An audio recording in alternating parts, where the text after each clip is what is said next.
The man suspected of shooting Minnesota lawmakers is now in custody, and he will be making a court appearance today. Yeah, the arrest happened last night following a huge two-day manhunt. Joining us now is Mary Ellen O'Toole, former senior FBI profiler and director of the Forensic Science Program at George Mason University. Thank you so much for being with us this morning.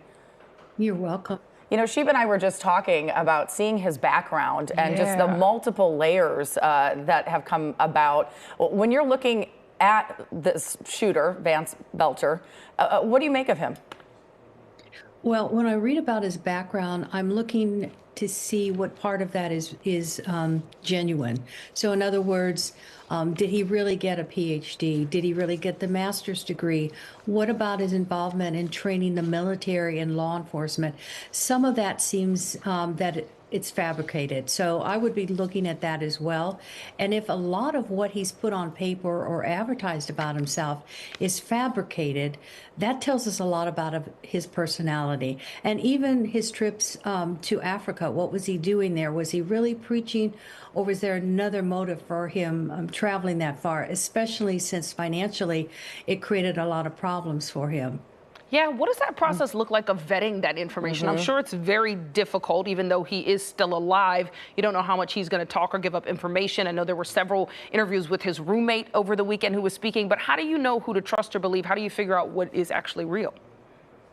Well, they'll be going through the State Department to be able to confirm his activities while he was in Africa, and they'll be going through his business records and through his academic records. So a lot of that, I think probably most of that, they could cooperate or not cooperate, and they will do it the right way and not really through word of mouth. But again, to be able to do that says a lot about what may have contributed to his motivation to carry out these crimes. What does it say to you that he was impersonating a police officer and had, it appears, a manifesto of several other lawmakers on it? So 2 questions, both great. The first one in regards to the police officer, he allegedly did have a business that he said would allow people to come in and buy clothing and other items that would be similar to what law enforcement wore. However, if we do a deeper dive into that, was that true? But at the same time, was it true that he had aspired to being a police officer? In other words, he could fall into the category of a wannabe. So the crime certainly was crafted to allow him to appear to be a police officer, and therefore people would open the door. But was it also because he could dress up as a police officer? And I'm sensing that he probably did a dress rehearsal, probably enjoyed looking like a police officer. And that's probably not the first time that he impersonated a police officer. Interesting. Yeah, it makes it all even more scary, and I'm sure other lawmakers are frightened, even though now he's been arrested, of copycats or similar things like this happening. What does this mean for security for lawmakers, and what else can be done to tighten that?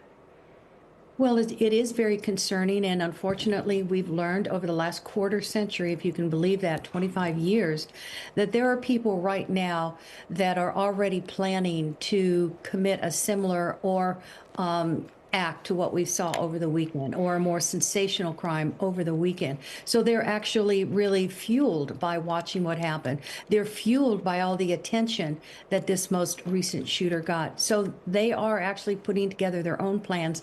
And we know that because of mass shootings, starting with Columbine, that previous shooters inspire future shooters. So I would say there's somebody right now in their home, in their basement, that's actually contemplating how they will carry out their act. Are you surprised he's still alive? I know in a number of these cases, usually they sometimes take their own life. A little bit, but there were really only 2 options: that he would suicide, or that he would be identified and he would be uncovered or recovered alive. So I think the fact that he was overwhelmed by being a fugitive, he was overwhelmed by what that meant. He didn't plan for that. He wasn't practiced at that. So he was making a lot of mistakes.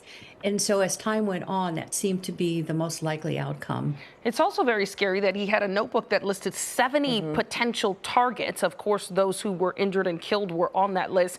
That's very frightening. It is very frightening because you have to think about what that means to put together a hit list. And we're not just talking about a list of people you don't want to have coffee with.